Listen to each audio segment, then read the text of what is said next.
આંતરરાષ્ટ્રીય યોગ દિવસની ઉજવણી સમગ્ર દેશ અને વિશ્વની અંદર થઈ રહી છે, જેના ભાગરૂપે આજે સવારથી અનેક જગ્યાએ યોગના કાર્યક્રમો થયા. આપણા દેશના યશસ્વી વડાપ્રધાન શ્રી નરેન્દ્ર મોદી સાહેબ, જેમણે એક વિશ્વને આ યોગનો સંદેશો આપ્યો. છેલ્લા 12 વર્ષથી આજે યોગ માટે આખું વિશ્વ ગેલું બન્યું છે અને આપણે બધા જાણીએ છીએ કે યોગના માધ્યમથી, યોગ કરવાથી આપણું મનને શાંતિ મળે છે, આપણું શરીર તંદુરસ્ત અને સ્વસ્થ રહે છે અને જેના ભાગરૂપે આજે આખું વિશ્વ યોગમય બન્યું છે.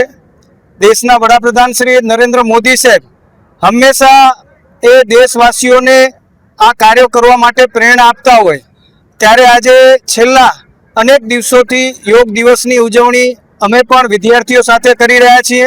આજે અબડાસાની અંદર જ્યાં પિંગલેશ્વર મહાદેવનું મંદિર આવેલું છે, જ્યાં પિંગલેશ્વર મહાદેવ બીચ આવેલો છે, ત્યાં ભવ્ય આજે યોગ ઉત્સવ માણ્યો હતો. સ્થાનિક અનેક આગેવાનો, સ્થાનિક અનેક શાળાના વિદ્યાર્થીઓ, આ વિસ્તારના લોકપ્રિય ધારાસભ્ય શ્રી આદરણીય શ્રી પ્રદ્યુમનસિંહજી જાડેજા, સાથે સાથે જિલ્લા પંચાયતના ઉપપ્રમુખ શ્રી મહાવીરસિંહ જાડેજા, તાલુકા પંચાયત, જિલ્લા પંચાયતના સભ્યો આદરણીય શ્રી જયદીપસિંહ જાડેજા, અમારા મંડળના પ્રમુખ, અન્ય બધા સૌ આગેવાનો, સરપંચો, મોટી સંખ્યામાં લોકો ઉપસ્થિત રહ્યા હતા. અને છેવાડાના સરહદનો જે આ આપણા દેશનો વિસ્તાર છે એ હંમેશા જીવંત રહે અને આવા ઉત્સવોના માધ્યમથી પણ લોકો જોડાય અને એક ભવ્ય રીતે કચ્છની અંદર એટલે કે પિંગલેશ્વર મહાદેવ બીચ ઉપર દરિયાના એક રમણીય એક તટ ઉપર આજે યોગ દિવસની ઉજવણી આજે કરવામાં આવી હતી.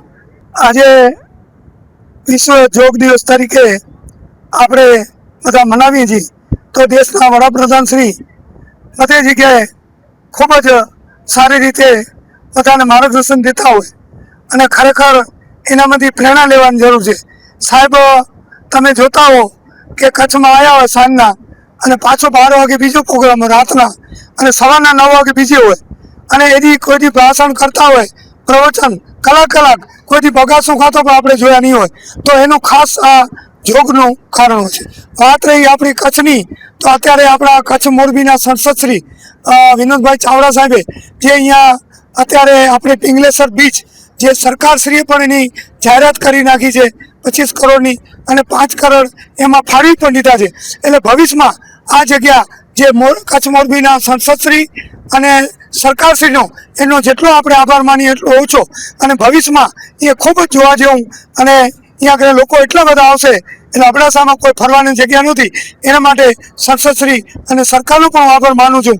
અને આમ તમે બધા ઘણા બધાને ખ્યાલ હશે, અહીંયાથી દ્વારકા ફક્ત 60 કિલોમીટર જ છે, ઓખા અહીંયાથી 45 કિલોમીટર છે, એટલે આ દરિયા જ વચ્ચે છે. એટલે ભવિષ્યમાં આપણે અહીંયા આગળ ખૂબ જ ડેવલપ થવું છે અને સરકાર, ગુજરાત સરકાર, કેન્દ્ર સરકાર એમની ખૂબ જ અહીંયા આપણી રેમદસ્તી છે અને કચ્છના હજી ભવિષ્યમાં જે કહે છે ને અમિતાભ બચ્ચન, કચ્છ નહીં દેખા તો કુછ નહીં દેખાય, એ હકીકત બની રહેશે.